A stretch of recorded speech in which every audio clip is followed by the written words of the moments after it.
नमस्कार, शुभ संध्या, जय हिंद, जय भारत और वैभवी एक बार फिर परिचर्चा लेकर आप सभी से रूबरू है।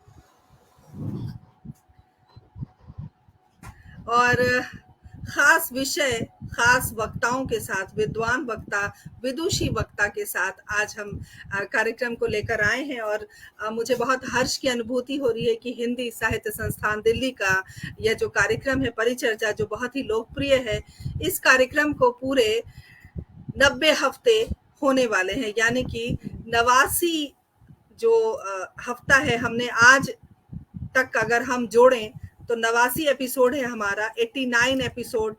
और ये अपने आप में बड़ी उपलब्धि है हम सबके लिए, क्योंकि हमने लगातार पिछले पौने 2 साल से इसको चलाने की कोशिश की और पूरी टीम का खास योगदान है। पूरी टीम का मैं आभार व्यक्त करती हूँ कदम से कदम मिलाकर चलने के लिए। और नए नए विषयों को हम लेकर आते हैं और परिचर्चा सिर्फ मात्र एक कार्यक्रम नहीं है, इसको हम जीते हैं, एक जागरूकता फैलाने की कोशिश करते हैं। किसी भी विषय पर जब हम बात करते हैं अपने विद्वान वक्ताओं के साथ, तो हमें हमारी ये कोशिश होती है कि हम उस विषय से न्याय कर पाएं और आने वाली जो पीढ़ी है उनके लिए हम एक धरोहर छोड़कर जाएं। साथ ही जो भ्रांतियां समाज में फैली हुई हैं किसी भी बात को लेकर, किसी विषय को लेकर, किसी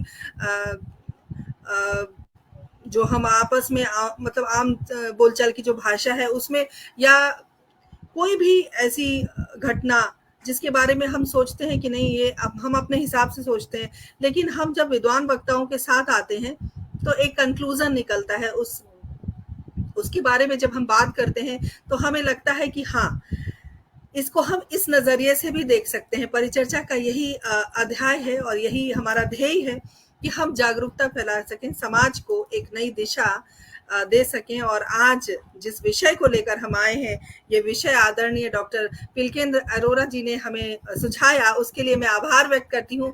और ये विषय बहुत ही अपने आप में महत्वपूर्ण है और हमें लगा कि इस विषय पर हमें जरूर बात करनी चाहिए। और विषय कितना महत्वपूर्ण है मैं बताना चाहती हूँ।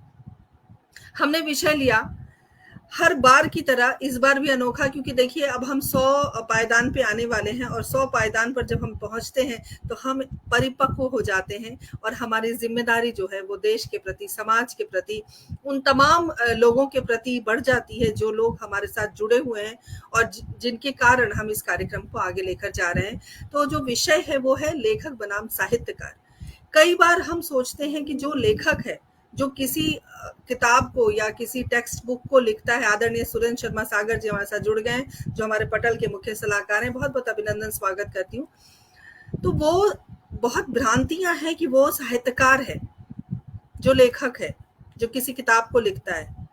लेकिन यहाँ पर हम थोड़ी सी जो विपरीत धारा में चलकर सही बात को लोगों तक पहुंचाने का जो हमारा कार्य है परिचर्चा का, उसको लेकर आज हम आए हैं। और लेखक और साहित्यकार के बीच का जो अंतर है, उस अंतर को हमारे विद्वान वक्ता बखूबी बता पाएंगे। और जो एक भ्रांति फैली हुई है समाज में, उस भ्रांति से हम मुक्ति पा पाएंगे, क्योंकि जागरूक करना ही हमारा काम है।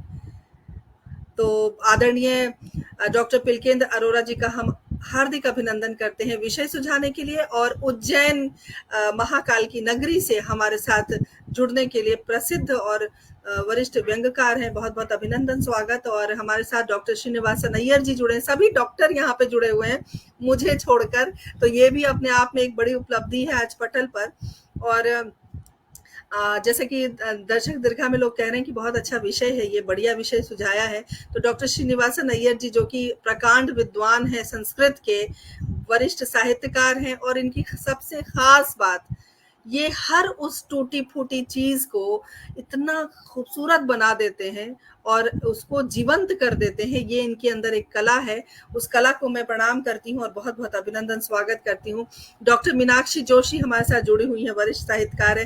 हालांकि इन्होंने मुझे कहा था वरिष्ठ शब्द से थोड़ी घबराहट होती है, लेकिन चूंकि आप हैं, 16 किताबें आपकी आ चुकी हैं, और चूंकि साहित्यकार और व्यंग्यकार हमारे साथ जुड़े हुए हैं, और एक आर्टिस्ट भी श्रीनिवासन अय्यर जी के रूप में, साहित्यकार के रूप में एक आर्टिस्ट भी हैं आप, तमाम बातें हम आज साझा करेंगे, और जो अंतर है साहित्यकार और लेखक के बीच का, उस अंतर से हम तमाम सुधी तमाम श्रोता और आने वाले जो पीढ़ी है उसको उस अंतर से अवगत करा पाएंगे। तो चलिए, सबसे पहले डॉक्टर पिलकेंद्र अरोड़ा जी, आपका अभिनंदन करती हूँ, स्वागत करती हूँ, और मैं चाहूंगी आज की परिचर्चा आप ही से शुरू की जाए। बहुत बहुत स्वागत है आपकी। आपका माइक म्यूट है सर, आपका माइक म्यूट है। बहुत बहुत धन्यवाद। सबसे पहले तो आपको और आपके संस्थान को बधाई देना चाहता हूं कि बात बात में ये विषय की हमने चर्चा की थी और आपने उसे एक विषय का रूप देकर आज उस पर एक परिचर्चा का आयोजन भी किया और उसमें मुझे भी आमंत्रित किया वरिष्ठ साहित्यकारों के बीच। अभिनंदन करता हूं श्रीनिवास अय्यर जी का और डॉक्टर मीनाक्षी जोशी जी का। एक अंतर तो आपने पोस्टर में ही स्थापित कर दिया, दो वरिष्ठ साहित्यकार हैं और एक व्यंग्यकार हैं। हम लेखक और साहित्यकार में अंतर की बात कर रहे थे, लेकिन आपने तो व्यंग्यकार को और साहित्यकार को में भी अंतर उत्पन्न कर दिया। ये सही था, एक समय था जब व्यंग्य को साहित्य में नहीं माना जाता था, लेकिन जब परसाई जी ने इतना धुआंधार लेखन किया, उसके बाद व्यंग्य को साहित्य में शामिल किया गया। वरना पहले व्यंग्य को साहित्य में माना ही नहीं जाता था। तब वो परसाई जी ने खुद ने लिखा है कि ये शूद्र माना जाता था व्यंग्य को, बाद में वो क्षत्रिय के रूप में सामने आया। तो आपने मुझे व्यंग्यकार लिखा, उनको साहित्यकार लिखा, तो आपने एक अंतर तो आपने भी स्थापित कर दिया। कोई बात नहीं, मजाक की बात थी। और आपने सही कहा, लोगों में इस संबंध में जागरूकता का बड़ा अभाव है कि कौन लेखक है और कौन साहित्यकार है। एक व्यक्ति जो पाठ्यक्रम की पुस्तकें लिखता है, जो खेल की पुस्तकें लिखता है, जो योग पर पुस्तकें लिखता है, जो पत्रकारिता की पुस्तक लिखता है या जो फिल्म से संबंधित कोई पुस्तक लिखता है, क्या वो साहित्यकार है या वो मात्र एक लेखक है। मध्य प्रदेश साहित्य अकादमी का अलंकरण समारोह था भोपाल में। तब प्रख्यात अभिनेता जो खुद एक साहित्यकार भी हैं, आशुतोष राणा, साहित्यकार भी हैं, आशुतोष राणा, उन्होंने कहा था कि साहित्यकार और लेखक में अंतर होता है और हर लेखक साहित्यकार नहीं होता, बल्कि हर साहित्यकार लेखक होता है। अपनी बात को स्पष्ट करते उन्होंने कहा था कि साहित्य में समाज के हित की भावना होना आवश्यक है, लेकिन लेखन में आवश्यक नहीं है। जैसे हम देखते हैं पाठ्य पुस्तकों का लेखन, उसमें हालांकि समाज का हित है, लेकिन वो साहित्य की श्रेणी में, साहित्य की परिभाषा में हम उनको शामिल नहीं करते। देखिए, कई तरह के भ्रम और कई तरह की भ्रांतियां समाज में हैं। एक भूमिका के रूप में मैं आपसे कुछ बातें करना चाहूंगा। हर अखबार में, पत्र पत्रिका में एक कॉलम होता है पत्र संपादक के नाम, लेकिन अभी तक लोगों को यह स्पष्ट नहीं होता है कि वो पत्र है कि लेख। जब मैं भी आज से 20-25 साल पहले नई दुनिया में पत्र लिखा करता था, तब लोगों के फोन आते थे, वो कहते थे कि आज आपका लेख पढ़ा। मान लीजिए 5-7 लाइनों का पत्र है संपादक के नाम, पाठक उसको लेख समझ रहे हैं, पाठक उसको आलेख कह के उस पत्र लेखक को बधाई दे रहे हैं। कितना भ्रम और कितनी भ्रांति है। एक भ्रम और भ्रांति मैं आपको बताता हूं, कवि और व्यंग्यकार के बीच में है। मैं कई बार मंचों पर व्यंग्य पाठ करता हूं तो लोग कहते हैं कि आपकी कविता बड़ी शानदार थी, वाह वाह में कई बार गया। मैं यही बताना नहीं चाहता कि मैं इन सब कार्यक्रमों में मैंने भाग लिया है, तो बोले आज हमने वाह वाह पर आपकी कविता सुनी, आपने बड़ी अच्छी कविता पढ़ी। तो लोगों को यही कंसेप्ट क्लियर नहीं है कि कविता क्या है और व्यंग्य क्या है। तो भ्रम और भ्रांति यहीं पर समाप्त नहीं होती। यहाँ पर अर्थशास्त्र जो पढ़ाते हैं लोग समझते हैं कि वो अर्थशास्त्री हैं, जो समाजशास्त्र पढ़ाते हैं उनको समाजशास्त्री समझते हैं, जो दर्शन शास्त्र पढ़ाते हैं उनको दर्शन शास्त्री कहते हैं। अखबार वाले हमारे बड़े बड़े अखबार उनके नाम के आगे दर्शन शास्त्री लगाते हैं। और जो मेरे इस विषय का मूल कारण और आधार रहा कि हिंदी साहित्य पढ़ाने वालों को साहित्यकार मान लिया जाता है कि वो हिंदी का साहित्यकार है। अरे भाई, वो हिंदी साहित्य पढ़ा रहा है। इतिहास पढ़ाने वाला इतिहासकार नहीं होता, विज्ञान पढ़ाने वाला वैज्ञानिक नहीं होता, तो हिंदी साहित्य पढ़ाने वाले साहित्यकार कैसे हो गए। डॉक्टर मीनाक्षी जी साहित्यकार भी हैं और साहित्य की वो प्रोफेसर भी रही हैं, उनकी बात अलग है। लेकिन सामान्यतः हम देखते हैं कि हमारे विश्वविद्यालयों में जो हिंदी साहित्य पढ़ाते हैं उनको साहित्यकार मान लिया जाता है।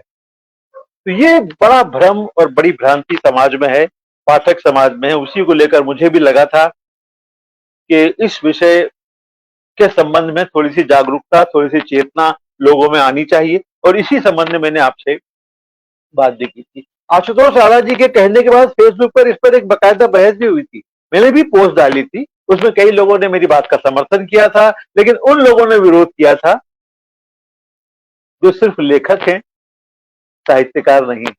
उन्होंने इसका विरोध किया कि नहीं नहीं, कोई अंतर नहीं। अब बताइए, बाबा रामदेव ने योग पर किताब लिखी, क्या हम कहेंगे वरिष्ठ साहित्यकार बाबा रामदेव? या किसी ने क्रिकेट पर एक किताब लिखी सचिन तेंदुलकर ने, मान लीजिए, तो हम कहेंगे वरिष्ठ साहित्यकार सचिन तेंदुलकर? हम कहाँ कहते हैं। या जो फिल्मों की पटकथा लिखते हैं, हम कहाँ उन पटकथा लेखकों को साहित्यकार मानते हैं? कहाँ मानते हैं? नहीं मानते। तो साहित्य की कुछ मर्यादाएं हैं, साहित्य के कुछ अनुशासन हैं, साहित्य के कुछ नियम हैं, साहित्य के कुछ सिद्धांत हैं, कुछ आदर्श हैं, जिनके संबंध में लोगों में स्पष्ट जानकारी होना चाहिए। जैसा कि आपने कहा कि आपका जो पटल है चेतना जागृत करता है, जागरूकता का प्रसार करता है, भ्रम का निवारण करता है, भ्रांतियों का निवारण करता है, तो ये बहुत जरूरी होता है समाज में। फेसबुक के आने के बाद तो इतने लोग कवि, और कवि क्या वरिष्ठ कवि हो गए। हर शिक्षक को शिक्षाविद माना जाने लगा है। अरे भाई, शिक्षक अलग होता है, शिक्षाविद एक अलग बात है, वाणिज्य अलग है, वाणिज्यविद होना एक अलग बात होती है। लेकिन भ्रम है, भ्रांति है। देखिए, अब साहित्य, हम शब्द को ही देखते हैं, मेरे ख्याल से आप सभी लोगों को पता है, हम सभी चर्चा करते हैं जिसमें समाज का हित हो। साहित्य वह होगा जिसमें समाज का हित निहित होता है। अब समाज का हित किसमें होगा? जिस सृजन से, जिस रचना कर्म से समाज की प्रगति हो, समाज का विकास हो, समाज का कल्याण हो, समाज का उद्धार हो। अब वो कैसे होगा? जबकि मनुष्य का उद्धार होगा, जब हम एक अच्छे मनुष्य का निर्माण करेंगे। साहित्य का उद्देश्य यही तो है, एक स्वस्थ, सशक्त और सुंदर समाज की रचना करना, यह साहित्य का उद्देश्य है।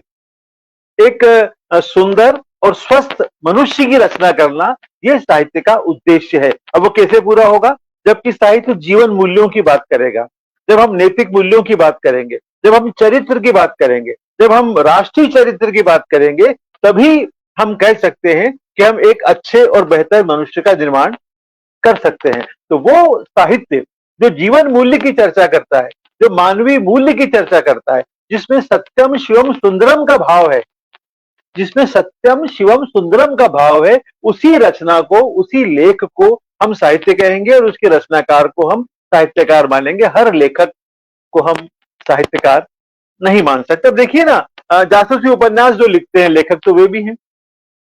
जो मात्र मनोरंजन के लिए लिखते हैं, कॉमिक्स लिखते हैं, लेखक तो वो भी हैं। जो कॉमेडी फिल्में बनाते हैं, कॉमेडी सीरियल लिखते हैं, सिर्फ उनका उद्देश्य होता है मनोरंजन, लेखक तो वे भी हैं। जो चुटकुलों की किताब लिखते हैं, आप उसे साहित्यकार कैसे कहेंगे? या जो फिल्म पत्रिकाओं में लेख लिखते हैं, फिल्मों की समीक्षाएं करते हैं, उन्हें साहित्यकार कैसे मानेंगे?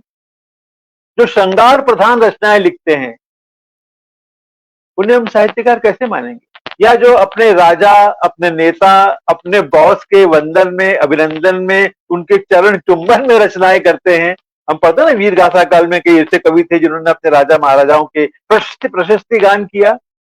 हम कैसे मान लें उनको साहित्यकार, जो सिर्फ अपने राजाओं की चरण वंदना करने के लिए साहित्य की रचना करते हैं? वो लेखक हो सकते हैं, वो राजा के हित की बात करते हैं, वो राजा की चमचागिरी कर रहे हैं, वो उनके चाटुकार हैं, वो उनकी चारण भाट हैं। हम उन्हें साहित्यकार नहीं मान सकते। ऐसे आज के समय में ही है, जो नेताओं की चालीसा लिखते हैं, नेताओं का गुणगान करते हैं, नेताओं के संबंध में बड़ी बड़ी पुस्तकें लिखते हैं और उनको स्थापित करने का प्रयास करते हैं। हम उन्हें लेखक कैसे मान लें?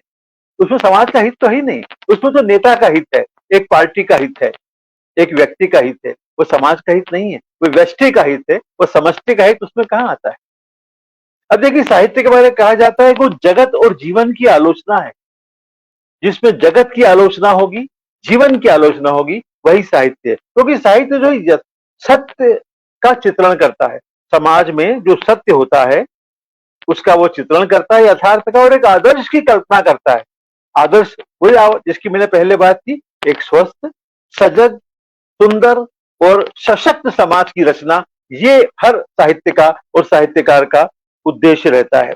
इसीलिए तो साहित्य को समाज का मस्तिष्क कहा जाता है, कि जो साहित्य वो समाज का मस्तिष्क भी है, दिमाग भी है, और समाज का वो मुख भी है जिसके माध्यम से एक साहित्यकार अपनी बातों को व्यक्त करता है। हम कहते हैं ना, साहित्य समाज का प्रतिबिंब होता है। तो अगर उस साहित्य में समाज का अक्स हमें दिखाई देता है तो वो साहित्य है। अब आप बताइए, जो लेखक लिखते हैं सारा, क्या उसमें समाज का अक्स दिखाई देता है हमको? क्या उसमें समाज प्रतिबिंबित होता है? या जो द्विवेदी जी की बात थी कि ज्ञान राशि के संचित कोश का नाम ही साहित्य है, क्या वो अर्थशास्त्र की किताब, क्या वो खेल की किताब, क्या वो फिल्म की किताब, क्या वो योग की किताब, या वो पत्रकारिता की जो पुस्तक है, क्या वो ज्ञान राशि का संचित कोश है? क्या उसको पढ़ने से हमको अलौकिक आनंद प्राप्त होता है? क्या उसको पढ़ने से हमें ज्ञान प्राप्त होता है? क्या उसके उसके पढ़ने से हमारे अनुभव में वृद्धि होती है? अगर होती है तो वो साहित्य है, और अगर नहीं होती तो मात्र लेखन है। रचना वो भी है, लेकिन उसका उद्देश्य क्या है? बिलकेंद्र सर, उसका एक मिनट, एक हाँ, मिनट सर, एक मिनट। एक डॉक्टर देवेंद्र तोमर जी हमारे साथ जुड़े हैं और इन्होंने एक प्रश्न किया है और उसका उत्तर देना अति आवश्यक है। इन्होंने लिखा है कि श्रृंगार लिखने वाले को आप साहित्यकार नहीं मानते, या आपकी संकीर्ण मानसिकता का परिचायक है। श्रृंगार लिखने वाले साहित्यकारों को आपके प्रमाण पत्र की जरूरत नहीं है। अगर थोड़ा बहुत ज्ञान रखते हो तो इस प्रश्न का उत्तर दे दीजिए, क्या बिहारी को आप साहित्यकार नहीं मानते? सर, अरे भाई, आपको लगता है कोई गलत फहमी हो गई। हाँ। सर जी, सर ऐसा बिल्कुल नहीं कह रहे हैं। किसी व्यक्ति विशेष के लिए कुछ लिखना, उसके बारे में बोल रहे थे, चाहे वो राजा हो, चाहे वो नेता हो, चाहे एक और उनके लिए अगर उनकी शोभा में या उनके गुणगान में अगर हम कुछ लिखते हैं, उसके बारे नहीं, में सर उन्होंने बोल। सही प्रश्न उठाया। मेरा मतलब ये नहीं ना, श्रृंगार मतलब जो घटिया श्रृंगार होता है, मेरा मतलब उससे है। ये सभी जी समझते हैं कि हमारे कालिदास की नगरी से मैं हूँ, यहाँ कालिदास समारोह होता है, उनके सारे महाकाव्यों में श्रृंगार ही श्रृंगार है। लेकिन वो साहित्यकार तो है ना, उनको तो हम कवि कुल गुरु मानते हैं।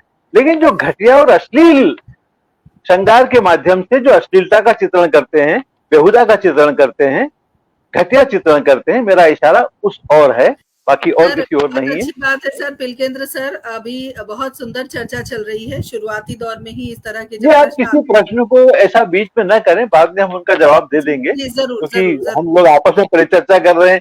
ये वो वाली जरूर परिचर्चा तो है नहीं, आमने सामने वाली। बिल्कुल। देखिए, अब साहित्य की कई विधाएं होती हैं। जी जी जी कविता है, कहानी है, निबंध है, व्यंग जी है, संस्मरण है, रिपोर्टाज है, रेखा चित्र है, कितनी विधाएं साहित्य की हैं। तो अगर जी कोई रचना इन विधाओं की सीमाओं और इन विधाओं की मर्यादाओं के अंतर्गत आती है तो वो साहित्य माना जाना चाहिए। जी बिल्कुल। लेकिन अगर खेल पर, पत्रकारिता पर या फिल्म पर कोई रचना इस विधा के अंतर्गत नहीं आ रही तो हम उसको साहित्य का दर्जा कैसे दे सकते हैं? विधा के अंतर्गत तो होना चाहिए ना। तो वही लेख साहित्य के अंतर्गत आएगा जो इन विधा के अंतर्गत आए। विधागत उसमें विशेषताएं होना बहुत आवश्यक है। अब देखिए, साहित्यकार संवेदनशील होता है, वो अपनी अनुभूतियों का चित्रण करता है। अब एक शिक्षा शास्त्री जो वाणिज्य की पुस्तक लिखता है, क्या वो उसकी संवेदना है? वो उसकी अनुभूति है? क्या अनुभूति जन्य लिखता है वो? साहित्यकार तो पैदा होते हैं, साहित्यकार बनाए नहीं जाते, लेकिन लेखक बनते हैं। अरे भाई, तुम जल्दी से, मैं शिक्षा विभाग से बोल रहा हूँ, तुम इस पाठ्यक्रम की ये जो अर्थशास्त्र की पुस्तक को लिख दो। कोई संवेदनाएं नहीं है, कोई अनुभूति नहीं है, कोई संवेग नहीं है, कोई कल्पना नहीं है। 4-5 किताबें सामने रखी और एक नई पुस्तक पाठ्यक्रम के लिए दे दी। तो पाठ्यक्रम की पुस्तक लिखने वाले को हम लेखक कहेंगे, उसे साहित्यकार हम मान ही नहीं सकते। तो ये संवेदना, अनुभूतियां होना बहुत जरूरी है साहित्य के लिए।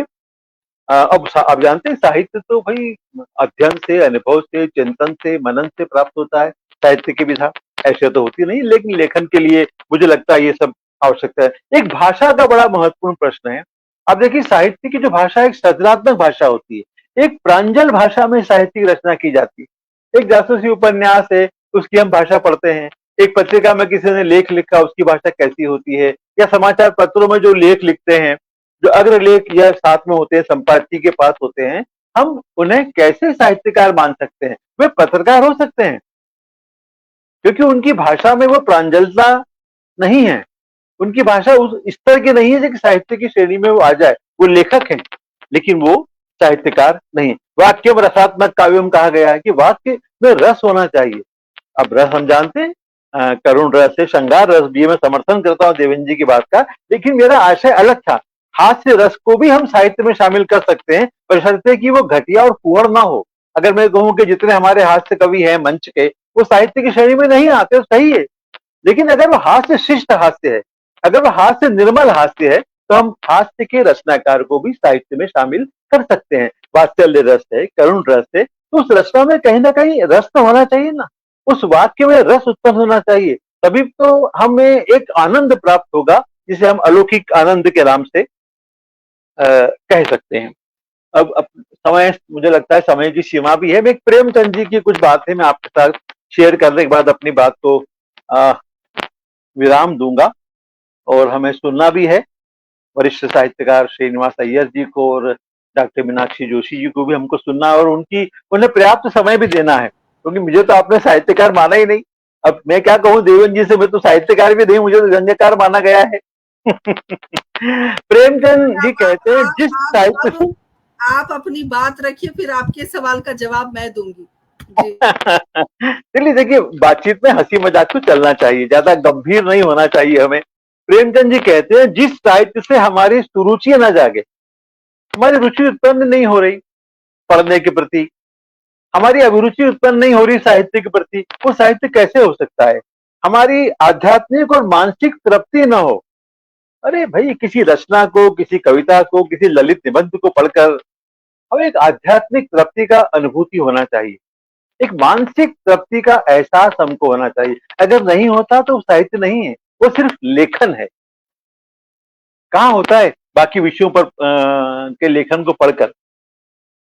हमारी जिसमें हम में गति और हम में शांति उत्पन्न ना हो, एक मानसिक सुख और एक मानसिक शांति का अनुभव होता है जब हम किसी अच्छे साहित्य को पढ़ते हैं, तब संतुष्टि मिलती है पढ़ने के बाद। अलौकिक आनंद की जो बात कहते हैं लोग, एक मानसिक तृप्ति, एक आध्यात्मिक संतुष्टि का हमको अनुभव होता है। हमारा सौंदर्य प्रेम जागृत ना हो। सौंदर्य प्रेम से मतलब यह समाज को स्वस्थ, सुंदर और सशक्त बनाने वाली बात है। मनुष्य को और बेहतर और बेहतर और बेहतर बनाने वाली बात है। मनुष्य बेहतर होगा तो समाज बेहतर होगा, समाज बेहतर होगा तो राष्ट्र बेहतर होगा, राष्ट्र बेहतर होगा तो हमारी पूरी मानवता बेहतर हो जाएगी, जिसकी हम कल्पना करते हैं। जगत का कल्याण होगा, मनुष्य का कल्याण होगा। जो हम में सच्चा संकल्प और सच्ची दृढ़ता उत्पन्न ना करे, वो साहित्य नहीं है।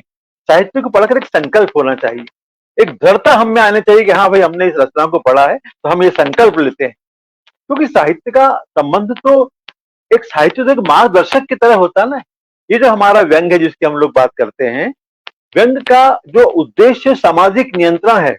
समाज में जो भी विसंगतियां हैं, समाज से आशय यहाँ पर समाज में, राजनीति में, अर्थव्यवस्था में, धर्म में, शिक्षा में, साहित्य में, संस्कृति में, किसी भी क्षेत्र में जो भी विसंगतियां हैं, जो भी विडंबनाएं हैं, जो भी विद्रूपताएं हैं, जो भी विषमताएं हैं, उन सब विषमताओं को व्यंग के माध्यम से व्यंग्यकार रेखांकित करता है और समाज के समक्ष समाज का असली चित्र प्रस्तुत करता है, और उम्मीद करता है कि हम एक नए समाज की हमको रचना करना है, हमें समाज का परिष्कार करना है, हमें समाज का पुनर्निर्माण करना है। समाज के निर्माण से ही राष्ट्र का पुनर्निर्माण हो सकता है। तो समाज में एक परिवर्तन लाने वाली जो बात है, वो साहित्य के अंतर्गत होती है। बाकी लेखन में आप देखें कैसे आएगा परिवर्तन, तो व्यंग्य को तो सामाजिक नियंत्रण का एक उपकरण माना जाता है। तो जब तक हमें संकल्प पैदा करने की क्षमता किसी रचना में नहीं है, वो साहित्य नहीं है। जब तक हमें दृढ़ता उत्पन्न करने की क्षमता किसी रचना में नहीं है, वो साहित्य नहीं है, वो हमारे लिए बेकार है और वो साहित्य कहलाने के योग्य भी नहीं है। अपनी बात को यही समाप्त करता हूँ। बहुत बढ़िया समय सर, की बहुत सीमा बहुत है और आपने शुक्रिया। मुझे यहाँ पर इस महत्वपूर्ण विषय पर, मैंने तो सिर्फ आपसे ऐसे अनौपचारिक रूप से कहा था कि एक विषय अच्छा है, और आपने मुझे इसका श्रेय दिया। हालांकि इसका श्रेय अगर देना है तो आशुतोष राणा जी को दीजिए, जिसके कारण कई दिनों तक फेसबुक पर इस विषय पर बहस चलती रही, और आपने भी इससे जागरूकता और चेतना उत्पन्न करने का एक विषय माना। मैं इसके लिए भी आपका आभार व्यक्त करता हूँ, और बहुत बहुत देवेंद्र जी से भी करता हूँ जिन्होंने अब लिखा, उन्होंने मेरी बात का हृदय से समर्थन करते हैं। तो मेरा जी जी। आशय सकारात्मक से और नकारात्मक तो अलग अलग होता है। अगर हम नकारात्मक लेखन करेंगे तो वो तो घातक है, चाहे वो कुछ भी हो। लेकिन अगर हम जी सकारात्मक दृष्टि से रचना कर्म करते हैं हम रचना साहित्य सृजन को अपना कर्म ही नहीं मानते बल्कि धर्म भी मानते हैं, तो हम कभी भी ऐसी रचना नहीं लिखेंगे जिससे समाज का अहित हो। बहुत खूब, मुझे बहुत इतना ही खूब। कहना है। बहुत-बहुत धन्यवाद। शुक्रिया सर, बहुत धन्यवाद आपका इस विषय को आवाज सुझाया ही नहीं। आज जी, शायद मेरी आपकी आवाज़ आवाज नहीं आ। हाँ, आ रही है? आ रही है, ओके। आ रही है। सर जिस तरीके से आपने पूरी बात को अपनी अपनी देखिए हर व्यक्ति का अपना एक विचार होता है और हर व्यक्ति अपने हिसाब से सोचता है और उस हर चीज़ को अपने नज़रिए से देखता है। इस विषय को आपने सिर्फ सुझाया ही नहीं, एक नज़रिया हम सबको दिया है और आदरणीय श्रीनिवासन अय्यर जी हमारे साथ इस वक्त जुड़े हुए हैं, लेकिन उनके पास आने से पहले मैं तमाम उन श्रोताओं का हार्दिक अभिनंदन करना चाहती हूँ जो हमारे पटल से न सिर्फ जुड़े हुए हैं बल्कि उनकी जो टीका टिप्पणी इतनी सारी आ रही हैं, जो उनके संदेश आ रहे हैं वो हमारे हृदय तक पहुंच रहे हैं, क्योंकि जब हम जागरूकता की बात कर रहे हैं तो तमाम जो सुधी हैं वो भी जागरूक हैं अपने अपने अंदाज में। उनके प्रश्न है अपने अपने अंदाज में, उनके जो हमारे बात का अगर वो समर्थन कर रहे हैं तो ये अपने आप में बड़ी बात है। हमारे साथ इस्लाम अली साहब जुड़े हुए हैं, बहुत बहुत इस्तकबाल है आपका। हमारे साथ प्रतिभा शुक्ला जी जुड़ गई हैं, बहुत बहुत अभिनंदन, बहुत स्वागत करती हूँ। सुरेंद्र शर्मा सागर जी लगातार हमारे साथ बने हुए हैं, बहुत बहुत अभिनंदन, स्वागत है आपका। और हमारे साथ डॉक्टर देवेंद्र तोमर जी जुड़े हुए हैं, बहुत बहुत अभिनंदन आपका। हमारे साथ अंजना व्यास जुड़ी हुई हैं, बहुत बहुत अभिनंदन। शंभू धनराज जी हमारे साथ जुड़े हुए हैं और मीनाल अग्रवाल जी हमारे साथ जुड़ी हुई हैं, बहुत बहुत अभिनंदन, स्वागत। और मीनाल जी आपने एक बात कही है कि सबका अपना अपना टैलेंट होता है, बिल्कुल सही बात है, लेकिन अगर जो भी टैलेंट है उसको सही दिशा देना बहुत ज़रूरी है और सकारात्मक सोच ज़रूर रखनी चाहिए हर व्यक्ति को। संजय जी हमारे साथ लगातार बने हुए हैं, सभी का अभिनंदन, स्वागत करती हूँ। कार्यक्रम से बने रहिए और आप सभी से गुजारिश है कार्यक्रम को शेयर करते रहिए, क्योंकि जब हम जागरूकता की बात करते हैं तो जन जन तक ये बात पहुंचनी चाहिए। इसके लिए मैं चाहूंगी कि आप सब कार्यक्रम को शेयर करें। और मिनाल जी आपका एक जो संदेश आया मैं जरूर पढ़ूंगी, लेकिन अभी डॉक्टर श्रीनिवासन अय्यर जी के पास चलते हैं। सर अय्यर सर, पिलकेंद्र जी ने एक रूपरेखा बनाई, जो विषय हमने चुना उस विषय के बारे में साहित्यकार और लेखक में जो अंतर है उस अंतर को आप अपने नजरिए से व्यक्त कीजिए। आप भी विद्वान हैं और खराब चीजों को अच्छा करने की जो कला है आपके अंदर वो अद्भुत है, दुनिया जानती है इस बात को। तो मैं चाहूंगी कि इस विषय को आप किस नजरिए से देखते हैं और आपको क्या लगता है कि आप पिलकेंद्र जी की बात से सहमत हैं कि साहित्यकार और लेखक में अंतर है, और अगर अंतर है तो किस रूप में है। आपका बहुत बहुत अभिनंदन करते हैं, स्वागत करते हैं। बहुत बहुत शुक्रिया प्रिय विभा जी। सबसे पहले तो आपके हिंदी साहित्य संस्थान की प्राणवायु की भूमिका निभाने के लिए आपका अभिनंदन करता हूं। भाई पिलकेंद्र जी का भी बहुत बहुत अभिनंदन करना चाहूंगा। उन्होंने बहुत ही सारगर्भित और टू द पॉइंट बात कही, लेखक और साहित्यकार के बीच के विभेद को लेकर। और ठीक है, थोड़ा सा एक संशय हमारे श्रोताओं में से किसी को हुआ श्रृंगार को लेकर के। श्रृंगार भी अपने आप में बहुत व्यापक शब्द है, और क्योंकि आप अभी मीनाक्षी जी को सुनेंगे, उनका भी बहुत अच्छा प्रवचन होगा। बार बार परिचय में विभा जी आप कह रही हैं कि मैं संस्कृत का विद्यार्थी रहा हूँ, बेशक, और संस्कृत के ही परिप्रेक्ष्य में अपनी बात रखना भी चाहूंगा, क्योंकि हमारी साहित्य का निकष जो है वो कहीं जाकर के संस्कृत में ही ठहरता है, हमारे अलंकार शास्त्रों में ही ठहरता है। तो आप देखिए ना, एक लेखक और साहित्यकार के बीच का जो मौलिक फर्क है वो ये है कि साहित्यकार कोई ऐसे ही नहीं बन जाता है। संस्कृत का एक श्लोक है, पिलकिन जी साझा कर रहा हूं, नरत्वम दुर्लभम लोके विद्या तत्र सुदुर्लभा। हर हर हम कितने योनियों से गुजर करके मनुष्य रूप ग्रहण करते हैं, ये है ना, चर्चा करते हैं, हम समझते हैं। तो नरत्वम दुर्लभम लोके विद्या तत्र सुदुर्लभा, मनुष्य रूप में हम जन्म ले भी लेते हैं तो सबका सौभाग्य नहीं होता स्कूल जाने का, पढ़ने का, निरक्षर ही रहते हैं कई लोग ताउम्र। तो एक के बाद एक क्रमबद्ध रूप से विकास है व्यक्ति का। नरत्वम दुर्लभम लोके विद्या तत्र सुदुर्लभा कवित्वम दुर्लभम तत्र। यहाँ पे भी कवित्व जो शब्द है उसको मैं थोड़ा सा एम्फेसिस देना चाहूंगा। कवित्व अर्थ केवल कविता लिखना नहीं है, क्योंकि संस्कृत में हमारे यहाँ काव्य एक ऐसा टर्म है जिसके अंदर साहित्य की सारी विधाएं आ गई है। कवि कर्म में साहित्यिक कर्म निहित है। तो कवित्वम दुर्लभम तत्र, उसमें भी कवि होना। आप देखिए ना हम लेखक और साहित्यकार के फर्क को लेकर के आज विमर्श कर रहे हैं, और साहित्यकारों को भी आप देखें मूल्यांकन करते हुए। जैसा अभी आपने कहा कि श्रृंगार में कुछ बिल्कुल अश्लील और फूहड़ और बड़ा भोंडा तरीके का कोई लेखन कर रहा है और अपने आप को साहित्यकार कहलाते हुए उसे गुरेज नहीं है। और एक और हमारे यहाँ कवि कुलगुरु कालिदास हुए हैं, जो श्रृंगार रस सिद्ध कवि कुलगुरु के रूप में प्रशंसित हैं। तो कहने का आशय ये कि जो क्षमत्व है, जो क्षमता है, जो कैपेसिटी है एक साहित्यकार की, उसके लिए एक साधना अपेक्षित है। अब देखें,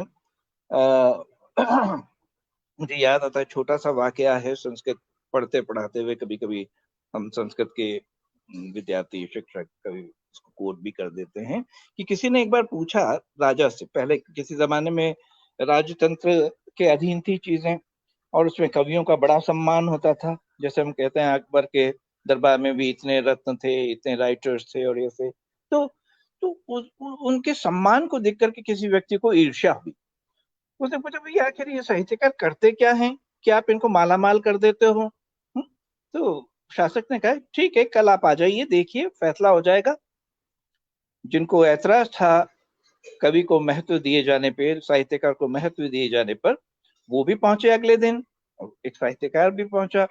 राजा ने सामने एक ठूंठ खड़ा हुआ था, एक सूखा वृक्ष था, उसको दिखा करके कहा, बताइए ये क्या है? तो सामान्य व्यक्ति ने तो उसको कहा, शुष्कः वृक्षः तिष्ठति अग्रे। ये सूखा पेड़ है जो सामने खड़ा है, एक सूखा ठूंठ है। और कवि ने क्या कहा उसको? नीरस तरुरिह विलसति पुरतः। ये एक नीरस तरु है जो सामने विलास कर रहा है। देखिए, बात वही है कहने का। तो कहने का तरीका अलग होता है, एक साहित्यकार में, एक लेखक में। आप देखें, अभी पिलकेंद्र जी उद्धृत कर रहे थे कॉमर्स के, पत्रकारिता के या इकोनॉमिक्स के जो पाठ्य पुस्तकें लिखने वाले, वो केवल लेखक। वहां पे उनका अपना नजरिया, उनकी अपनी सोच, उनकी अपनी मानव कल्याण और मानव क्षेम के लिए करने की जो उनकी भूमिका होनी चाहिए थी, उसका अभाव रहता है। वो केवल विषय के ज्ञाता हो सकते हैं, विषय निष्णात हो सकते हैं, विषय के बारे में बात कर सकते हैं, लेकिन एक सांगोपांग रूप से, जैसा आपने फरमाया ना, समाज के लिए साहित्य किसके लिए है? हितेन सहितम साहित्यम। जो हित की बात करे वो साहित्य है। तो समाज के हित की बात करने वाला वो साहित्यकार होता है। लेखक, जैसा आपने फरमाया, सच में लेखक का अपना अवदान है, उसकी भी अपनी इंपॉर्टेंस है, किंतु साहित्यकार की भूमिका तो अतुल क्यों है? क्योंकि वापस मैं शास्त्रीय संदर्भों में जाना चाहूंगा। वहां पर प्रयोजन के परिप्रेक्ष्य में एक बात कही थी कि काव्य किस लिए लिखा जाए, साहित्य का आखिर प्रयोजन क्या है? तो काव्यम यशसे अर्थकृते व्यवहार विदे शिवेतर क्षतये सद्यः परनिवृतये कांता सम्मित तयोपदेश युज। बहुत सारे उनमें प्रयोजन बताए। तो सबसे पहले बताए काव्यम यशसे, काव्य रच करके, यानी साहित्य रचना के बाद साहित्यकार को क्या उपलब्धि होती है? यश प्राप्त होता है। आज हम हजारों वर्ष पूर्व के किसी साहित्यकार को याद करते हैं, नमन करते हैं, सम्मान देते हैं, तो उसके पीछे वजह यही है कि वो उन्होंने ऐसा कुछ कार्य किया जो आज भी जीवंत है, आज भी जिसकी प्रासंगिकता है, प्रसंगवत्ता बनी हुई है। लेकिन लेखक की प्रसंगवत्ता आप देखेंगे क्षणिक होती है। कॉमर्स में अकाउंटेंसी की किताबें लिखने वाला लेखक लिखता है, कमा भी जाता है। अर्थकृते, एक जो अलंकार शास्त्रियों ने जो दिया ना प्रयोजन, उसमें का अर्थकृते, अर्थोपार्जन के लिए। तो लेखक ज्यादातर अर्थोपार्जन के लिए काम करता है, और उसका जो लिखा हुआ है लेखक का, वो बहुत स्थायित्व लिए हुए हो ऐसा मानना भी ना समझी होगी। कॉमर्स में टैक्सेशन की किताब लिखने वाले विद्वानों की मैं जानता हूं, क्योंकि मैं महाविद्यालय अध्यापन से जुड़ा रहा। टैक्स की किताब आज चली, बिकी हाथों हाथ हॉट केक की तरह से, लेकिन पता चला अगले साल तो दूसरी किताब आएगी, इसका कोई मतलब नहीं रह गया है। तो जैसे अखबार अगले दिन बासी चीज हो जाती है ना, तो लेखक की किताबें भी कई बार बासी हो जाती हैं, लेकिन साहित्यकार की कृतियां वो अक्षय बनी रहती हैं। उसका आलोक निरंतर समाज को, विश्व को, मानवता को प्रशस्त करता रहता है, प्रकाश देता रहता है। ठीक है सर। अब कहाँ से साहित्यकार कैसे बन जाता है और लेखक कैसे बन जाता है, और फिर देखिए उसमें और भी जो प्रयोजन है, उसमें कहा काव्यम यशसे अर्थकृते व्यवहार विधि। सबसे बड़ी बात हमें क्या करना चाहिए, रामवत प्रवर्तितव्यम न रावणादिवत। हमें अच्छा जो श्रेष्ठ और जो आदर्श है उसका अनुसरण करना चाहिए, उसको अंगीकार करना चाहिए।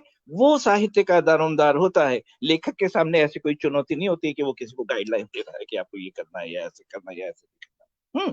तो व्यवहार विधि, और फिर सबसे बड़ी बात जो लेखक से साहित्यकार को भिन्न करती है वो है शिवेतर रक्षते, जिसको आपने पिलकिन जी ने बहुत अच्छी तरह से कहा कि शिव से इतर जो है, जो सर्व कल्याण की भावना है, सर्व मंगल की भावना है, सर्वे भवन्तु सुखिनः की जो परिकल्पना है, उसका दारोमदार साहित्य निभाता है और साहित्यकार की कलम उसमें अपनी भूमिका निभाती है। शिवेत रक्षते सद्यः परिनिर्वृते। फिर एक चीज लेखक और साहित्यकार के बीच में जो मुझे अंतर समझ में आता है वो है रस और रसविहीनता। लेखन में कभी लेखक के उसमें रस, आप अगर इकोनॉमिक्स की किताब पढ़ करके देखेंगे ना, उसमें रस संचार नहीं नजर आएगा आपको कहीं पे भी, आप रसाप्लावित नहीं होंगे। लेकिन आप महादेवी को उठा के पढ़ें या निराला को पढ़ें या किसी अन्य कवि को पढ़ें, तो वहां पे रस, तो रस का संचरण, रसानुभूति वो साहित्य में है। और रस की दृष्टि से लेखक की जो प्राय पाठ्य पुस्तक है या जो भी विषय से संबंधित चीजें, वो जरूरी नहीं, और जरूरी क्या बिल्कुल ही नहीं होता उसमें की, तो आप कल्पना ही छोड़ दीजिए। सर अगर आप चाहें तो थोड़ा पानी पी लें, थोड़ी पानी पी लीजिए, पानी पी लीजिए, आप थोड़ा आराम करके आराम से बात कीजिए जी। और जब तक सर पानी पी लेते हैं, दुर्गा नागले जी का हम अभिनंदन करते हैं। पटल की संयोजिका सुदर्शन शर्मा जी हमारे साथ जुड़ गई हैं। कन्हैया लाल भ्रमर जी हमारे साथ जुड़ गए हैं। प्रमीला शरद व्यास जी हमारे साथ जुड़ी हुई हैं। बहुत बहुत अभिनंदन, स्वागत आप सभी का जी। सर आप कंटिन्यू कीजिए जी। और फिर देखिए ये प्रयोजन की बात अभी अपन ने की, चर्चा की, लेकिन उसके बाद में साहित्य का उद्भव कैसे होता है उस पर भी हमारे मनीषियों ने विचार किया। और वो जो विचारणा है वो लेखक पे लागू नहीं होती, साहित्यकार पे तो लागू होती, क्योंकि लेखक तो एक फॉर द टाइम बीइंग अपने एक पर्पज से अपना कुछ आर्थिक अर्जना के लिए करता है, जबकि साहित्य में वो है, वो उसके बताया कि क्या है हेतु, हेतु क्या है साहित्य के मूल में।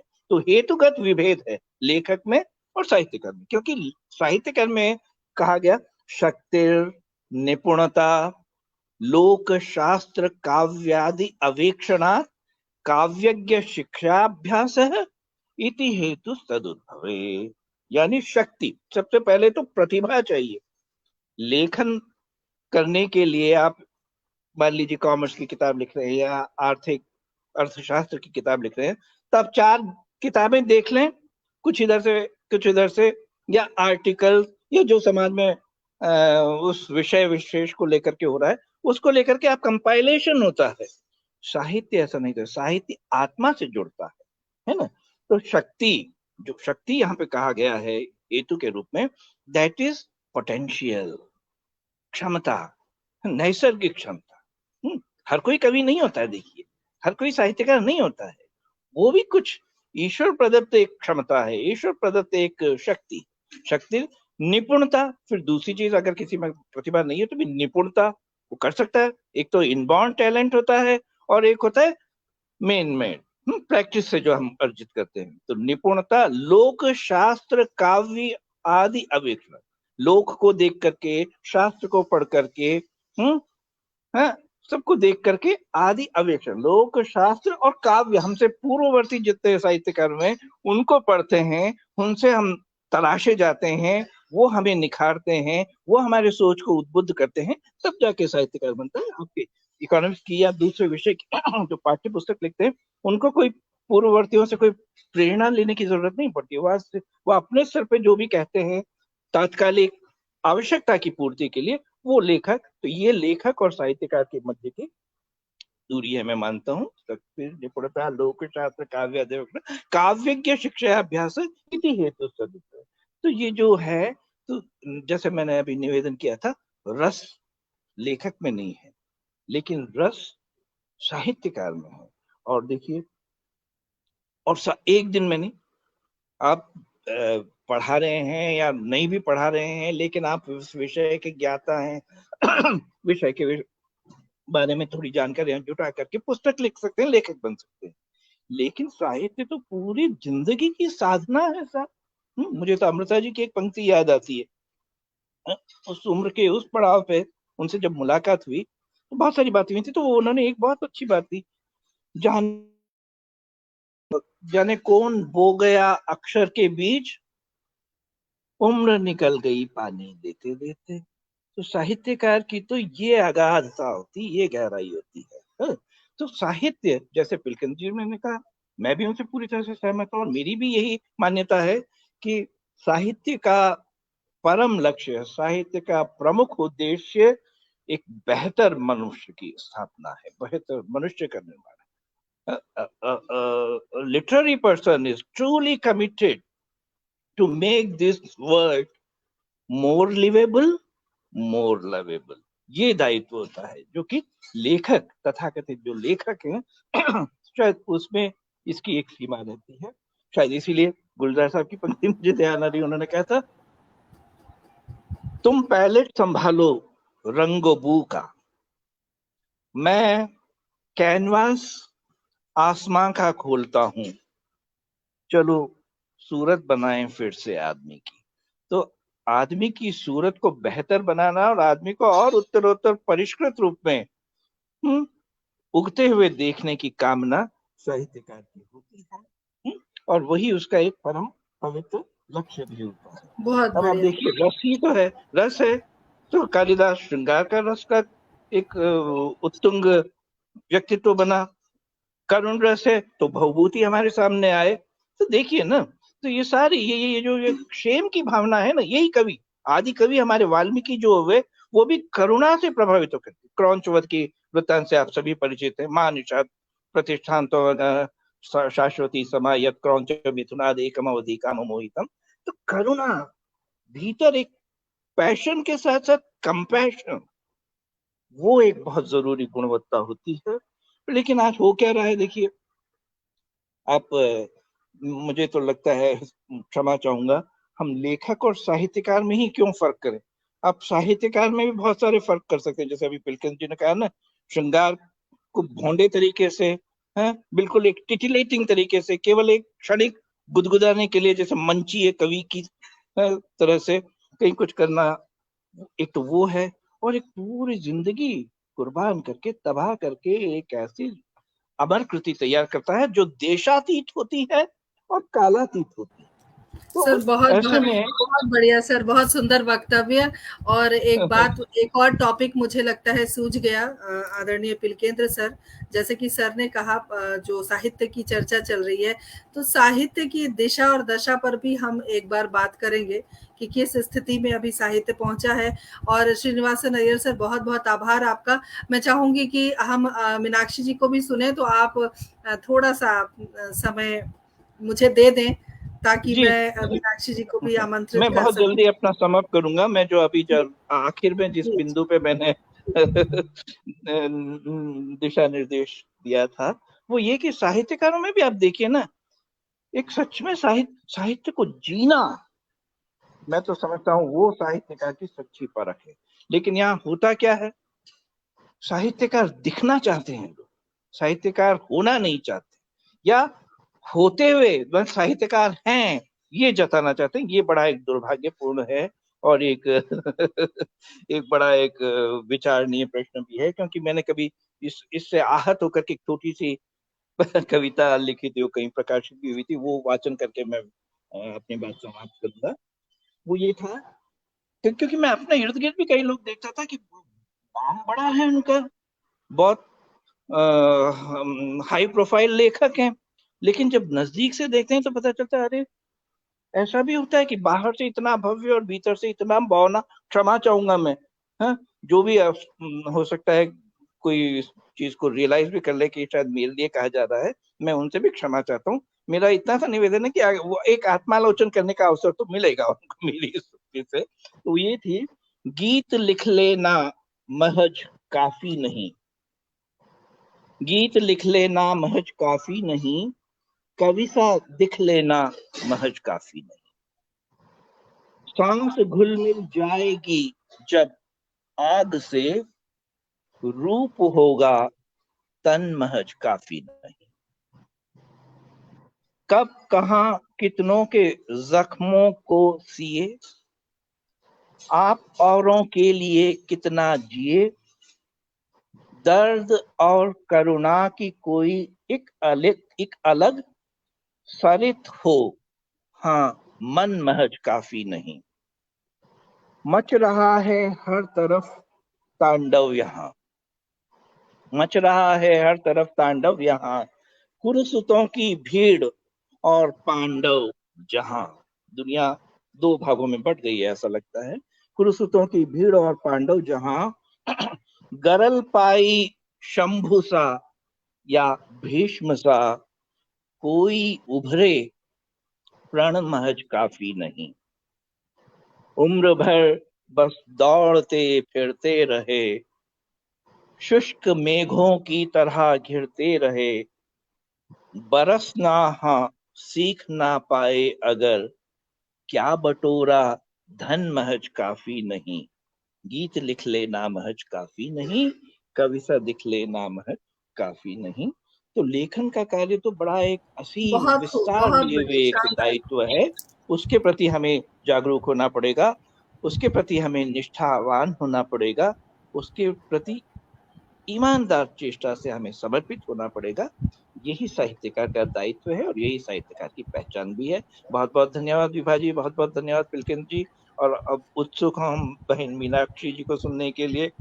हो सकता है मैंने समय ज्यादा ले लिया, क्षमा कीजिएगा। नहीं, नहीं, बहुत बहुत बिल्कुल भी नहीं। शुभकामनाएं हैं। देखिए समय हम तो चाहते हैं कि हम आप सबको सुनते रहें, लेकिन हमारे जो दर्शक दीर्घा में लोग बैठे हैं, जो हमारे सुधी हैं, कहीं वो हमसे बोर होकर भाग ना जाएँ, इसलिए हमें थोड़ा समय का ध्यान रखना पड़ता है। ख़ैर ये तो हँसी-मज़ाक की बात है, लेकिन आपके वक्तव्य से वाक़ई साहि बहुत सुंदर एक संदेश आया था कि पिलकेंद्र सर और आपने जो वक्तव्य दिए हैं, उससे ज्ञान चक्षु खुल गए हैं। तो लगता है जैसे कि आज की परिचर्चा सार्थक हो गई सर।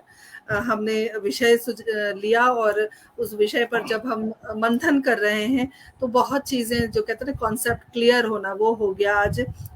और हमारे साथ आनंदा पाटनी जी जुड़ गई हैं। बहुत बहुत स्वागत, अभिनंदन करती हूँ। बहुत आभार आपका जुड़ने के लिए। मनोज कुमार पोद्दार हमारे साथ बने हुए हैं, बहुत बहुत अभिनंदन, स्वागत। हमारे साथ राकेश गंभीर जी जुड़ गए हैं, बहुत बहुत अभिनंदन, स्वागत करती हूँ। और हमारे साथ प्रतिभा शुक्ला जी लगातार बनी हुई है। सभी का स्वागत, सभी का अभिनंदन। और अब डॉक्टर मीनाक्षी जोशी जी के पास चलते हैं, क्योंकि हमारी आखिरी वक्ता है, लेकिन बहुत विदुषी हैं, बहुत एक सुलझी हुई साहित्यकार मैं कह सकती हूँ। और व्यक्तिगत तौर पर जो हमारा सभी के साथ, जो हमारे वक्ता हैं, सभी के साथ एक घनिष्ठ संबंध भी है। और जो विषय हमने लिया, उस विषय पर जो टिप्पणी और चीज़ें आ रही हैं, खुलकर सामने आ रही हैं, इससे लग रहा है कि वाकई जिस जागरूकता की हम बात कर रहे हैं वो जागरूकता फैल रही है।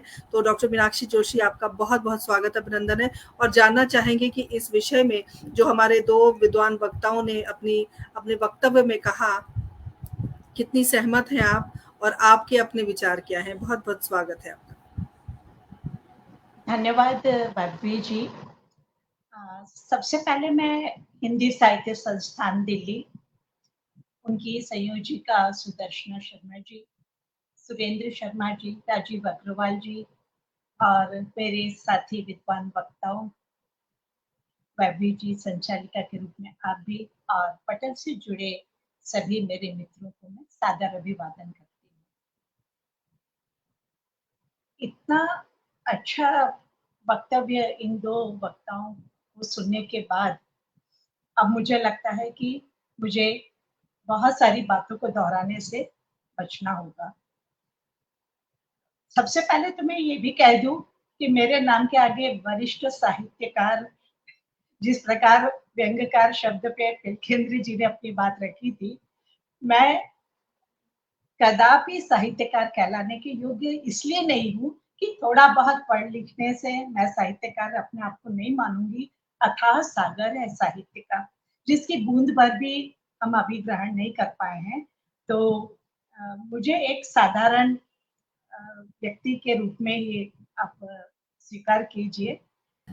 ये बात है मीनाक्षी जी ये आपका बड़कपन है, और जितने भी तमाम वक्ता यहाँ पर जो विद्वान वक्ता हमारे साथ जुड़े हुए हैं, अगर वे भी इस तरह की बात करते हैं, जैसे कि सर ने कहा व्यंग्यकार बना दिया, तो सर विधाओं में ये बात मैं आपकी मानती हूँ कि विधाओं में लोगों को बांटना गलत है। और चूंकि आप भी साहित्यकार हैं, लेकिन मेरे जहन में ये था कि साहित्य शिरोमणि से आपको ऐतराज था, तो मुझे लगा शायद साहित्यकार शब्द का प्रयोग करूंगी तो आपको शायद अच्छा ना लगे, इसलिए व्यंग्यकार। खैर ये तो कहने की बात है, लेकिन ये आप सबका बड़कपन है। आप लोग इतने महान विद्वान होने के बावजूद इतने सरल और सहज स्वभाव के हैं, इसीलिए आम जनों से आप अलग हैं। और जैसा कि अय्यर सर ने कहा था कि जो फलदार वृक्ष होता है वही हमेशा झुका रहता है, वही हमेशा लदा, और जो झुका रहता है विनम्रता से, तो वही विनम्रता हमें सीखने की जरूरत है। और मैं चाहूंगी कि आप अपना वक्तव्य पूर्ण करें। धन्यवाद वाग्वी जी। तो अभी जितनी भी चर्चा हुई उसमें साहित्य के पक्ष के विषय में अधिक बात की गई, उसकी विशेषताएं, उसकी आवश्यकता, उसके लाभ, सारी बातें की गई। मैं इस शब्द की व्यापकता, जो बहुत सूक्ष्म अर्थ होते हैं इसमें, इस एक एक शब्द के पीछे, मैं और थोड़ा बहुत पीछे जाना चाहूंगी कि एक तरह से यदि साहित्य देखा जाए तो जितनी भी लिपिबद्ध रचनाएं थी उनको वाङ्मय कहा जाता है। और वाङ्मय के दो प्रकार माने जाते थे, दो भाग माने जाते थे, एक काव्य और दूसरा शास्त्र। काव्य के अंतर्गत दृश्य काव्य, श्रव्य काव्य के साथ साहित्य की तमाम विधाएं, अब तो विधाओं की संख्या बहुत बढ़ गई है, लेकिन जब इस शब्द का प्रचलन शुरू हुआ था तब विधाएं भी बहुत सीमित थी। तो दृश्य श्रव्य काव्य के साथ साहित्य की समस्त विधाएं काव्य के अंतर्गत निहित मानी जाती थी। और काव्य को बाद में मेरे ख्याल से 10वीं शताब्दी के बाद साहित्य नाम दिया गया। उसके पहले काव्य शब्द का ही प्रयोग होता था। और जो दूसरा इसका वर्गीकरण है, जो दूसरा इसका भाग है, वो है शास्त्र। अब शास्त्र के अंतर्गत आज हम जिस लेखक बनाम साहित्यकार की चर्चा कर रहे हैं, ये शास्त्र वही थे, तकनीकी शास्त्र, विज्ञान शास्त्र, चिकित्सा शास्त्र, औषधि शास्त्र और वास्तु शास्त्र, दर्शन शास्त्र, ये सारे शास्त्र लिखित रूप में जो शामिल हुए वो शास्त्र भी साहित्य का एक भाग माना गया था।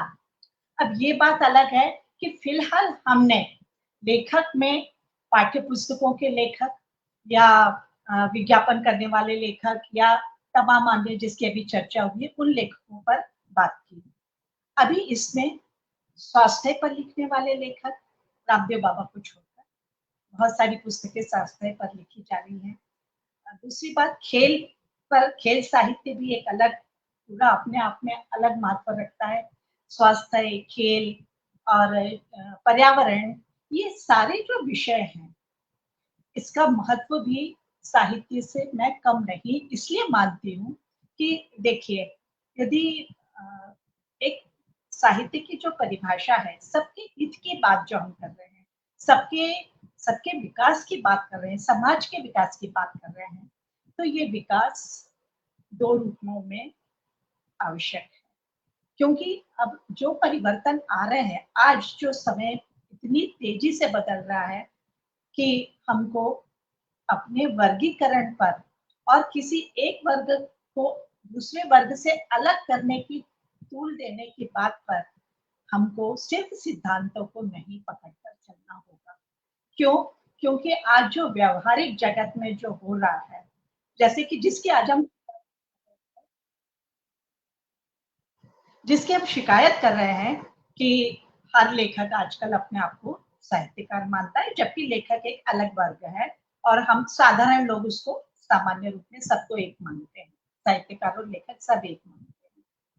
तो यदि सबके हित की बात है, तो आज ज्ञान और विज्ञान ने हमें जिस प्रगति की सीमा पर आगे पहुंचाया है, आज हम साहित्य में भी आज जिस तरह से हम आज आमने सामने बैठ के एक ये इलेक्ट्रॉनिक मीडिया या इस सब आधुनिक साधनों के माध्यम से हम बात कर पा रहे हैं, चर्चा कर पा रहे हैं, उसमें विज्ञान का बहुत बड़ा हाथ है, ज्ञान का बहुत बड़ा हाथ है। क्योंकि साहित्य की एक परिभाषा ये भी है कि ज्ञान की संचित राशि के कोश का नाम साहित्य है।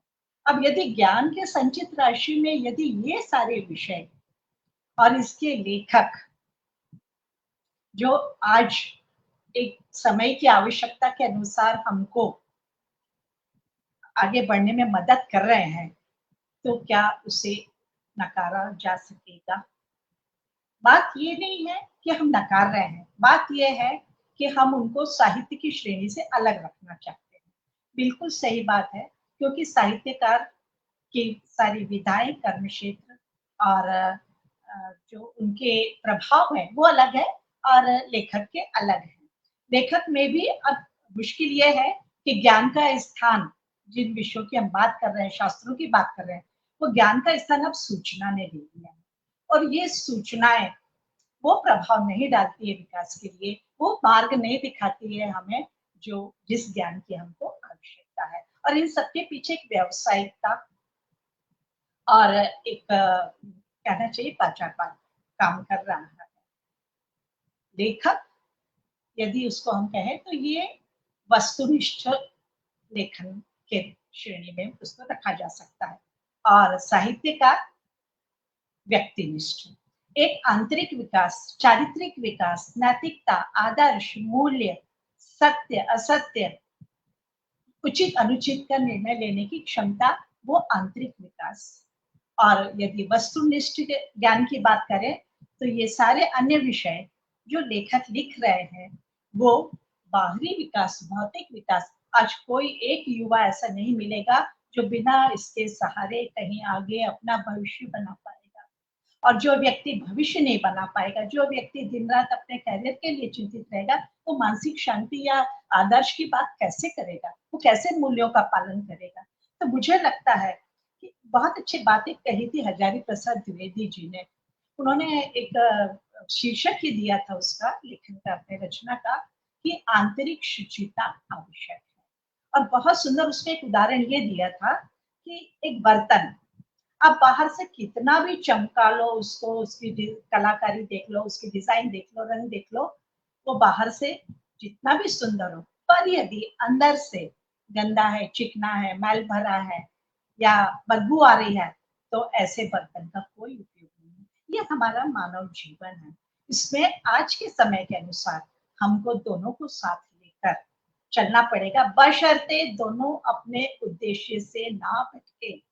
मुश्किल ये है कि अब तो साहित्य साहित्य नहीं रहा है, तमाम प्रकार की देख रहे हैं आप कुकुरमुत्तों की तरह कितनी पत्रिकाओं की बाढ़, और जो उल जलूल आप बात कर रहे थे पिलकेंद्र जी कि जिसमें कितनी अश्लीलताएं और कितना उटपटांग, जिसका साहित्य से कोई सरोकार ही नहीं है, ऐसी ऐसी पत्र पत्रिकाएं अब आना शुरू हो गई और युवाओं का रुझान उधर ज्यादा हो रहा है।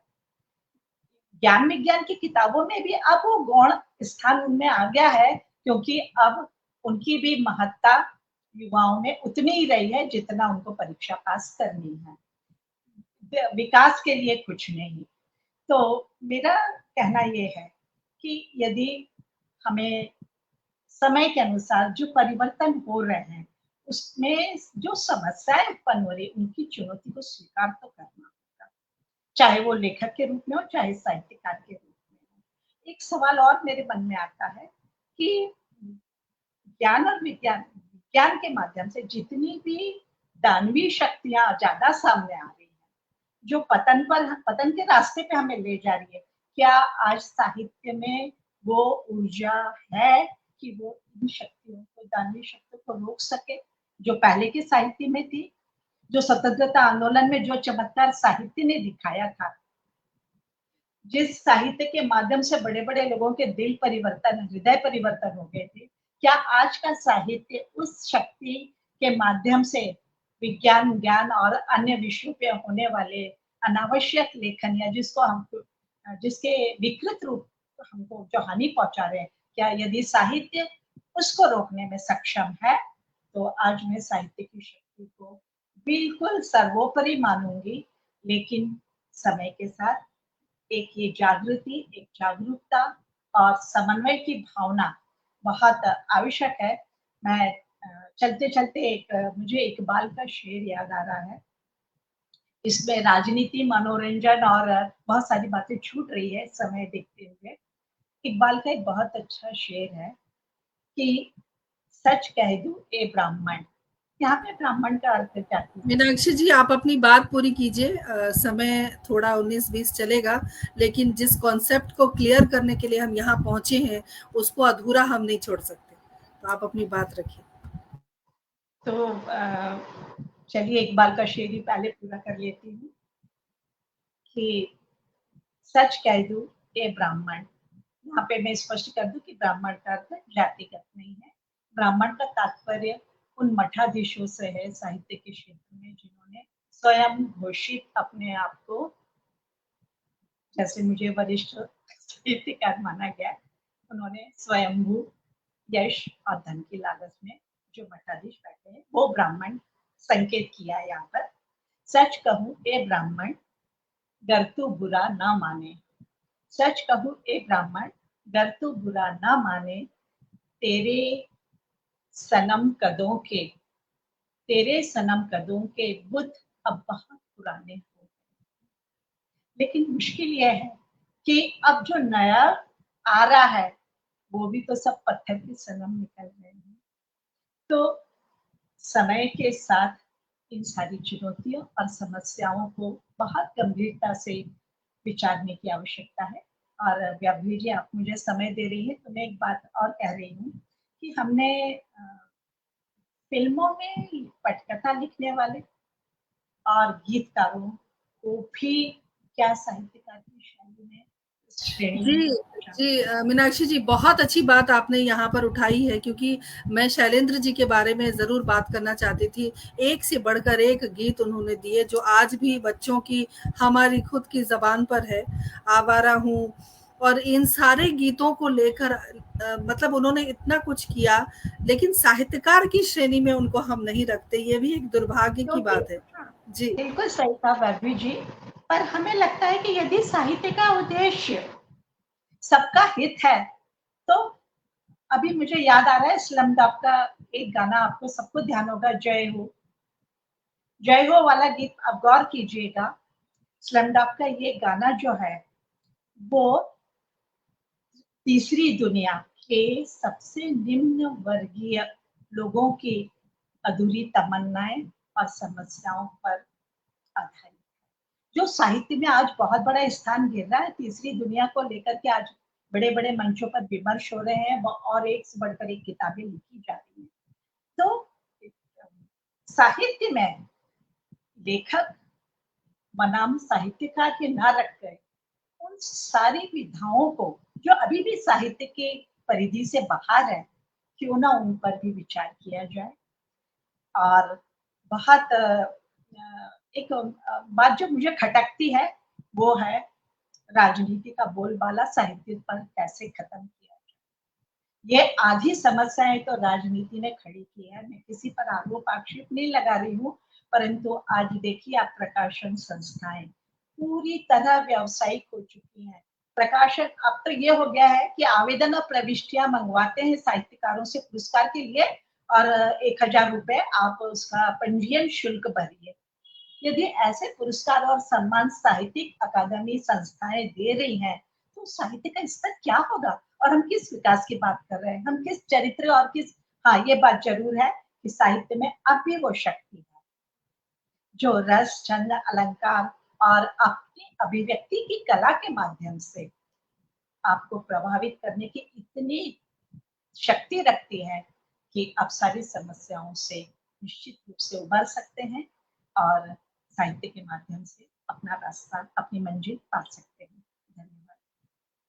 बहुत बहुत शुक्रिया डॉक्टर मीनाक्षी जोशी जी, और बहुत सुंदर वक्तव्य, और बहुत अच्छी, बहुत सारे सर मैं ज़रूर बताना चाहती हूँ कि जब बात हम कर रहे हैं तो बहुत सारे जो विषय हैं वो अपने आप हमें सूझते जा रहे हैं, और उन सारे विषयों पर हम बात करेंगे, क्योंकि बात यहाँ जागरूकता की है, बात यहाँ अपनी बात उन तमाम लोगों तक पहुंचाने की है जो कहीं ना कहीं भटके हुए हैं, जो कहीं ना कहीं भ्रांतियों में जी रहे हैं, जो कहीं ना कहीं ये सोचते हैं कि जो वो सोच रहे हैं वही सही है और दुनिया इससे कहीं इतर है।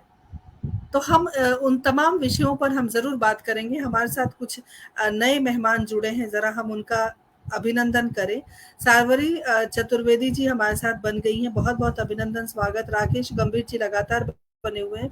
हरि किशोर जी हमारे साथ बने हुए हैं, बहुत बहुत अभिनंदन, स्वागत करती हूँ। और हर क्षेत्र में हम आगे बढ़ते जा रहे हैं और हर क्षेत्र में हम चाहते हैं कि जो विषय हो वो विषय इस तरीके का हो जिससे कि हम समाज को एक नई दिशा दे सकें। पिलकेंद्र सर, चलते चलते क्या कहना चाहेंगे आप?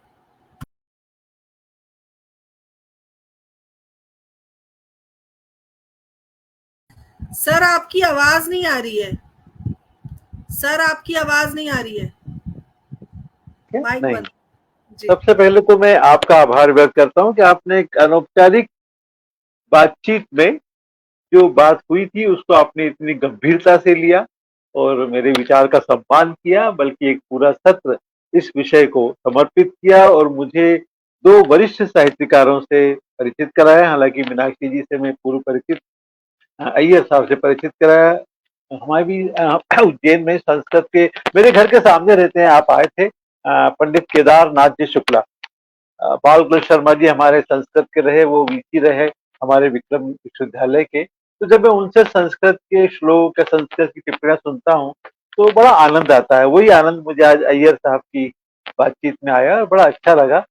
और मीनाक्षी जी ने तो एक नया दृष्टिकोण दे दिया कि समन्वय की नीति हमको अपनाना चाहिए, संतुलन की नीति हमें अपनाना चाहिए, और पर्यावरण और खेल साहित्य, पर्यावरण साहित्य या फिल्म साहित्य, लोग कहते हैं ऐसा। जब मैंने पोस्ट डाली थी तो उसमें लिखा था एक ने कि भाई हमने तो खेल साहित्य पर पुस्तक लिखी है, तो उसको खेल साहित्य के अंतर्गत आता है। और अब योग को भी साहित्य हो गया, खेल भी साहित्य हो गया। लेकिन ये बात बिल्कुल सही है कि समाज का हित तो उसमें है, समाज के हित की भावना तो है। वो तो हित की भावना शिक्षा से संबंधित पुस्तकों में भी है। जब हम अर्थशास्त्र की पुस्तक लिखते हैं तो हित तो उसमें भी है। तो शिक्षा तो समाज में चेतना और समाज में जागृति लाती है, लेकिन पाठ्यक्रम की पुस्तकें फिर भी हम साहित्य में कहाँ शामिल कर सकते हैं।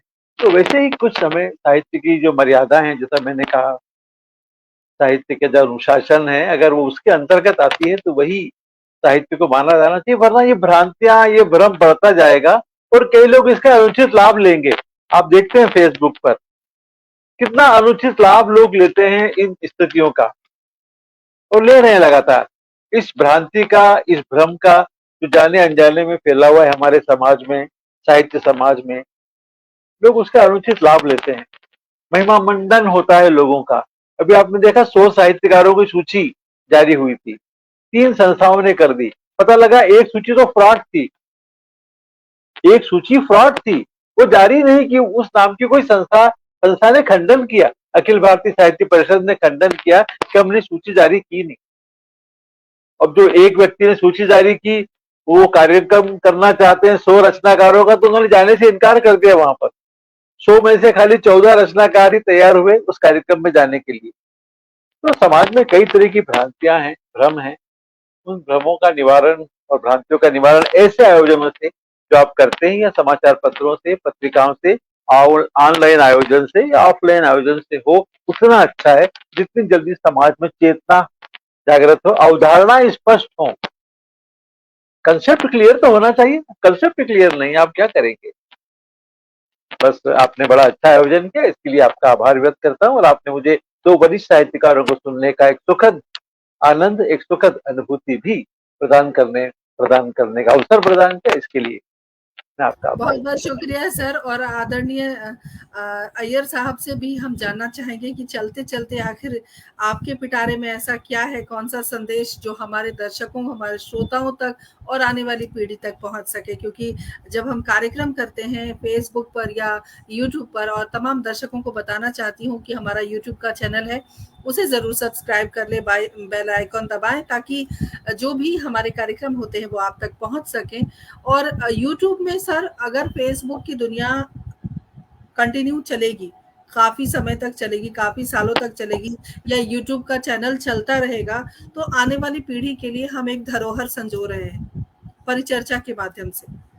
हर विषय अगर बच्चे पढ़ना चाहते हैं तो वो हर विषय पर हमने हर विषय उठाया, और हर विषय पर उनको जानकारी प्राप्त हो सकती है, क्योंकि हमारे पास उस विषय के विद्वान मौजूद होते हैं जब हम कार्यक्रम करते हैं।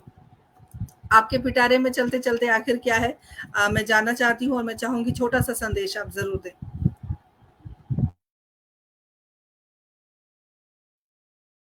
आपका माइक बंद है, आपका माइक बंद है।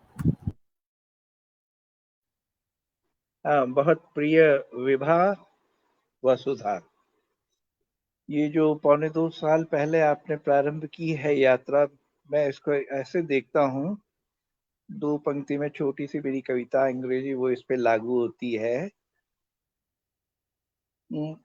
डेस्टिनेशन है वैसे उसका टाइटल, पर यह journey, a journey beginning with miles, है ना, मीलों का सफर शुरू होता है, but ending up with smiles, है ना। तो हालांकि एंड नहीं है अभी, तो यात्रा आपकी सतत चलेगी, मेरी शुभकामनाएं। लेकिन ये जो पड़ाव है ना, ये जो एक मील का पत्थर, इस तरह के जो मील के पत्थर बीच बीच में आते हैं आपके अच्छे अच्छे विषयों को लेकर के चिंतन, अच्छे सागरहित प्रवचन देने वाले वक्ता, श्रोता, मुझे लगता है आपका ये प्रयास, आपका ये उद्यम सफल हो, सुफल हो। नई पीढ़ी के लोग जुड़ रहे हैं, इतनी तादाद में साहित्य रसिक, विबुद्ध और रुचि रखने वाले श्रोता और दर्शक जुड़ रहे हैं, ये एक शुभ संकेत है। आपको तो मेरी हमेशा यही एक शुभकामना और शुभाशीष है कि इस तरह से और नए नए विषय लेकर के आए।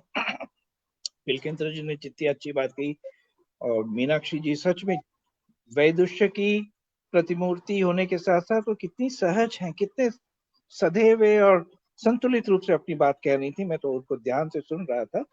तो ऐसे सबको जोड़ करके एक सूत्र में पिरो रही हैं आप, उसके लिए भी मैं आपको बधाई देता हूँ, और बहुत सारी स्नेह से ओतप्रोत शुभकामनाएं आपको भी, और भाई संजय जी को भी, क्योंकि वो आपकी पूरी मेरुदंड हैं। तो आपको सबको और हम सब साहित्यिक परिवार के सबको मेरा अभिनंदन, अभिवादन, बहुत बहुत शुभकामनाएं। शुक्रिया, बहुत आभार आपका। और मीनाक्षी जी, चलते चलते क्या कहना चाहेंगी? सबसे पहले आपको बहुत बहुत धन्यवाद इस बात के लिए देना चाहती हूँ कि आप जिस तरह विषयों का चयन करती हैं और बजाय के एकल पाठ की परिचर्चा आयोजित करती हैं, वो एक विषय को नए आयाम तक ले जाता है, नई दिशाएं देता है, जो बहुत आवश्यक है। तो इसके लिए मैं आभारी हूँ।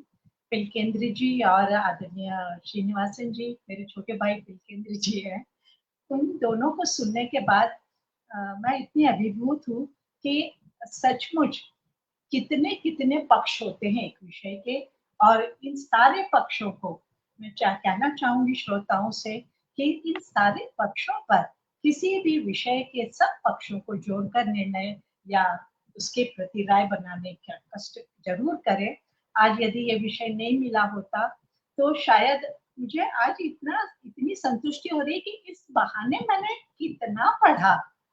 आप विश्वास मानिए, जो मुझे मालूम था उस पर मुझे इतना संतुष्टि नहीं थी, जब विषय सामने आया तो उसको लेकर मैंने जो अध्ययन किया वो मेरे लिए बहुत बहुत बड़ी उपलब्धि है।